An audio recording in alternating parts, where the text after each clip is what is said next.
चूंकि अभी हम बैंगलोर की बात कर रहे थे, उस पर अभी रहते हैं एक मिनट, क्योंकि इस पर हम आगे चर्चा करेंगे। हमारे दो सहयोगी जो हैं वो बैंगलोर शहर में इस वक्त मौजूद हैं। मैं टी राघवन के पास पहले जाना चाहता हूं, तो बैंगलोर के निवासी हैं। आप कैसे देखते हैं इसको राघवन?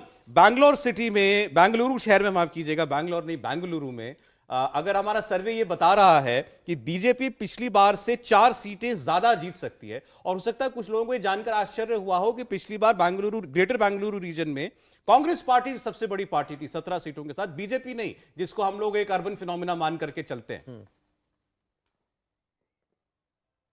जी बिल्कुल, देखिए सौरभ, इसमें सिर्फ पिछली बार भी नहीं, हर बार की अगर हम बात कर लें पिछले चुनाव में, तो कांग्रेस यहाँ पर हमेशा ज़्यादा अच्छा करती है बीजेपी के मुकाबले। वजह यह है कि यहाँ का कास्ट मैट्रिक्स कुछ ऐसा है। यहाँ पर वोकली का डोमिनेंट कम्युनिटी है वो सबसे ज़्यादा डोमिनेंट है। मुस्लिम साइजेबल पॉपुलेशन यहाँ पर है। एससी कम्युनिटी के वोट सबसे ज़्यादा यहाँ पर। इस बार जिस तरह से हम लगातार चर्चा कर रहे हैं कि प्रधानमंत्री के रोड शो ने एक मोमेंटम क्रिएट किया, हो सकता है ये बीजेपी के कार्यकर्ताओं को उत्साहित करे कि वो ज्यादा से ज्यादा अपने वोटर्स को बूथ तक लेकर जाएं। उसका फायदा बीजेपी को होता हुआ नजर यहां पर आ रहा है। दूसरी बड़ी बात जो है कि एससी वोटर्स, आपने बताया कि अपने सर्वे में भी हम ये बता रहे हैं कि इस बार ये जो परसेंटेज टुवर्ड्स बीजेपी है वो बढ़ता हुआ दिख रहा है, तो उसका असर यहां पर भी बेंगलुरु में होगा। और तीसरी मुख्य बात जो बहुत ज्यादा यहां पर सुनने को मिल रही है, वोकलिगा एज ए कम्युनिटी हमेशा जेडीएस को वोट करती है, लेकिन इस बार जो वोकलिगा में यूथ्स हैं, अगर उनको अलग कर देखें तो ऐसा लगता है कि उनका मन जो है वो जेडीएस से उठ चुका है। उसके कई सारे रीजंस हो सकते हैं, लेकिन अगर वो यूथ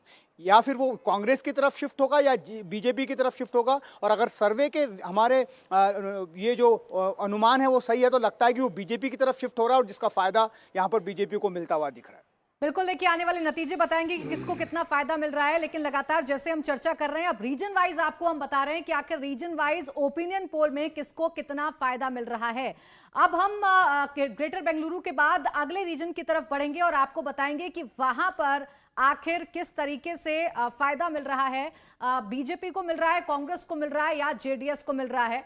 हैदराबाद कर्नाटक की अगर हम बात करें, इसके बारे में हम चर्चा करेंगे। हैदराबाद कर्नाटक जो रीजन है, आखिर यहां पर कौन बाजी मार रहा है, किसके मुद्दे जनता तक ज्यादा पहुंच रहे हैं, इस रीजन की अगर बात करें तो जल्दी से वो आंकड़ा अब हम आपके सामने रखेंगे, और इस आंकड़े से आप समझेंगे कुल 40 सीटें हैं हैदराबाद कर्नाटक रीजन में, और कांग्रेस यहां पर हमेशा लीड लेती रही है, और इस बार भी कुछ ऐसा ही नजर आ रहा है। बीजेपी के पास सिर्फ 6 सीटें जा सकती हैं, -9, यानी 9 सीटों का नुकसान इस रीजन में भारतीय जनता पार्टी को हो रहा है। जबकि अगर आप कांग्रेस की बात करेंगे तो 32 सीटें यहां पर कांग्रेस जीत सकती है। 11 सीटों का यहां पर इजाफा हो रहा है कांग्रेस को। इसी बात से आप अंदाजा लगा सकते हैं कि कितना मजबूत यहां पर कांग्रेस रहती है। मल्लिकार्जुन खड़गे एक बड़ा चेहरा है, और इस रीजन में बीजेपी के पास कोई इतना बड़ा चेहरा नहीं है।